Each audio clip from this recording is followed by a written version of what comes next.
Welcome back to Will Rev. When riding the Kawasaki Z H2 is like living in two worlds at once. On one hand, it feels like a wild, unchained beast ready to throw everything it has at the asphalt. On the other hand, it's astonishingly refined, as if every detail has been considered to make the machine both powerful and civilized. That duality is what makes it so fascinating. You can cruise through city traffic in a higher gear, barely sipping from its fuel tank, with the throttle feeling light and forgiving. Yet, with just a flick of the wrist, the supercharger spools, the intake growls, and the entire character of the bike transforms. It's as if you suddenly shifted universes from calm commuter to road warrior in an instant.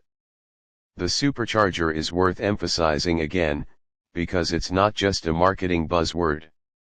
Kawasaki has perfected the art of forced induction in motorcycles, and the Z H2 is a showcase of that technology.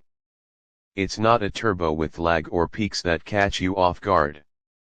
Instead, the centrifugal supercharger delivers immediate boost, creating a smooth but monstrous torque curve.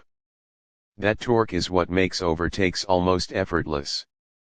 Imagine being behind a car at highway speed, and with a simple roll-on, you're already past without even needing to drop gears. For riders who crave usable power in the real world, this system makes as much sense as it does excitement. Then there's the ergonomics. Unlike its sibling, the Ninja H2, which tucks you into a more aggressive stance, the Z H2 puts you in a natural upright posture. Wide handlebars give you leverage for city maneuvering, and the seat height is approachable enough that average riders won't feel intimidated. Kawasaki has clearly aimed for accessibility without compromising the edge.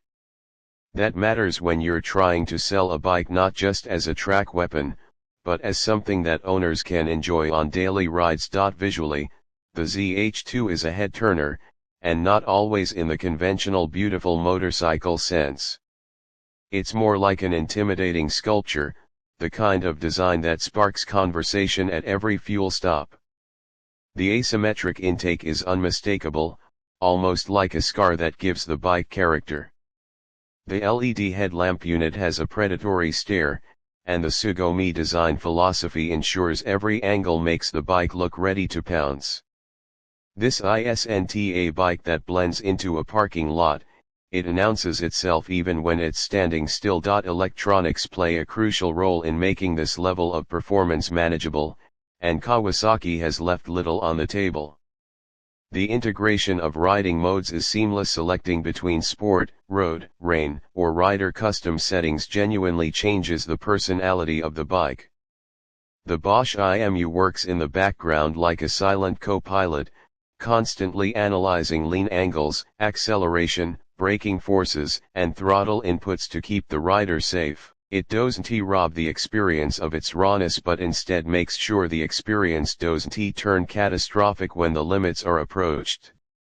It's a delicate balance between freedom and safety, and Kawasaki seems to have struck it. The TFT display is another element that makes the Z H2 feel futuristic. Bright, sharp, and customizable, it shows everything from boost pressure to gear position, trip info, and even smartphone notifications. Being able to connect your phone through Kawasaki's rideability app adds modern convenience, and it feels like the company is paying attention to the lifestyle side of motorcycling, not just the mechanicals. This is important because today's riders expect their machines to be as connected as their cars and devices, and the Z H2 delivers on that front. Out on twisty roads, the bike shows its other face. While the weight is noticeable at low speeds, once you're rolling, the trellis frame and suspension make it feel planted yet responsive. You can confidently push into corners, knowing the suspension will soak up imperfections and keep the bike stable. The Brembo brakes provide strong feedback and are more than capable of scrubbing speed from triple digits down to zero without drama. It's clear Kawasaki didn't just throw a supercharger on a chassis and call it a day. They engineered every element to complement the performance. And then there's the soundtrack. The ZH2 doesn't sound like a typical inline 4. The Supercharger's whine is an audible reminder that this isn't just another naked bike. As the revs climb, that whine intensifies, blending with the exhaust growl to create a sound that's almost otherworldly. It's mechanical music that no aftermarket pipe could replicate, and it adds another sensory layer to the riding experience. For many owners, that sound alone will be worth the price of admission. Speaking of price, yes, the ZH2 isn't cheap.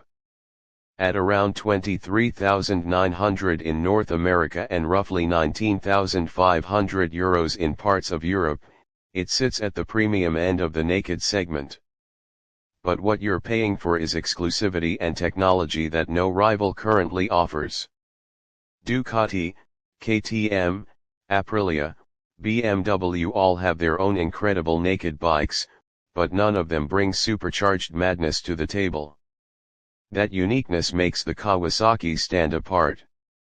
It's not trying to compete directly with the others on their terms, it's creating its own category, and that makes the value proposition stronger for riders who want something no one else has. Ultimately, the Kawasaki ZH2 is more than just specs, numbers, or features. It's an experience machine. It's about the rush of torque that makes your stomach drop, the howl of the supercharger that tingles your spine, and the confidence that comes from knowing electronics are working to keep you in control. It's about rolling up at a meet and knowing you've brought something rare, something with a badge that means history and innovation in equal measure. For the rider who craves intensity without the confines of fairings, who wants a superbike's heart in a naked frame, this machine is a dream realized.